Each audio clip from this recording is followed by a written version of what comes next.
Welcome to Arch Time. Have you ever noticed that when gas prices go up at the pump, your grocery bill seems to follow right behind it? It feels a bit strange, doesn't it? I mean, it's not like we're pouring crude oil over our cereal in the morning. But the truth is, oil is the hidden ingredient in almost everything you buy. Even if you're buying organic kale or local eggs, you're still paying for oil. Today, let's peel back the label and see how an oil crisis thousands of miles away, like the current 2026 Hormuz crisis, ends up shrinking your grocery budget. We aren't just talking about a few cents here and there. We are talking about a fundamental link between energy and survival.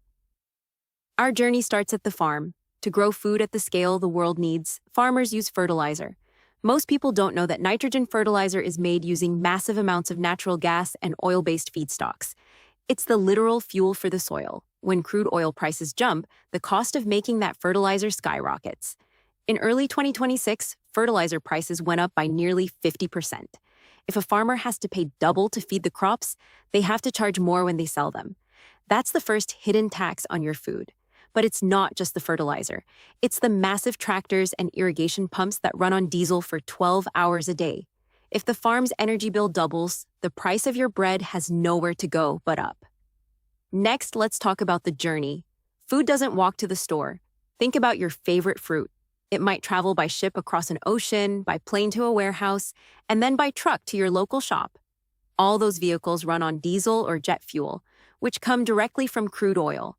When oil is expensive, every kilometer of that trip costs more. Shipping companies add fuel surcharges to cover the cost. So, when you buy that apple, you aren't just paying for the fruit. You're paying for its plane ticket and its taxi ride to the shelf. In fact, for some imported produce, the cost of the fuel used to transport it can actually be higher than the cost of the produce itself. Between the farm and the store, there is a giant middleman, the processing plant. Think of a simple bag of frozen peas. They have to be washed, blanched, flash frozen, and kept in a giant freezer until they are shipped. Every single one of those steps requires massive amounts of electricity and heat, mostly generated from fossil fuels. When oil and gas prices spike, the keeping it cold tax gets added to the bill. This is why frozen and processed foods often see price spikes, even faster than fresh, local produce. It's the energy cost of convenience. Then there's the packaging. Look around your kitchen. Almost everything is wrapped in plastic. Plastic is a petrochemical. It's literally made from oil. When crude prices rise, the cost of making that plastic wrap, those juice bottles, and even the labels on your jars goes up too. And here's a weird one, the biofuel trap. When oil is expensive, fuel companies start buying up corn and soy to turn them into biofuel for cars. Suddenly, your dinner is competing with a gas tank for the same corn. This is a global tug of war. When oil prices are high, it's more profitable to put corn in a car than on a plate. Less corn for food means higher prices for everything from cereal to the meat of animals that eat that grain. This isn't just about our wallets, it's about global stability. Because oil is a global commodity, a crisis in the Middle East ripples out to the poorest nations the hardest. In developing regions, where families spend over 50% of their income on food, an oil-driven price spike can lead to actual hunger. We see this happening right now in 2026. As countries like Germany feel the pinch, other nations are feeling a punch.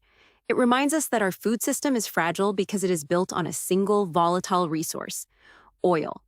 So, while we can't control global oil prices, understanding why they impact our groceries helps us make better choices. Buying local isn't just a trend. It's a way to cut out the oil-heavy journey. Choosing less packaging isn't just for the planet, it's for your pocketbook. As we move toward electric tractors and renewable-powered factories, we can start to unplug our food from the oil market. The next time you see oil prices in the news, you'll know exactly why your receipt looks a little different.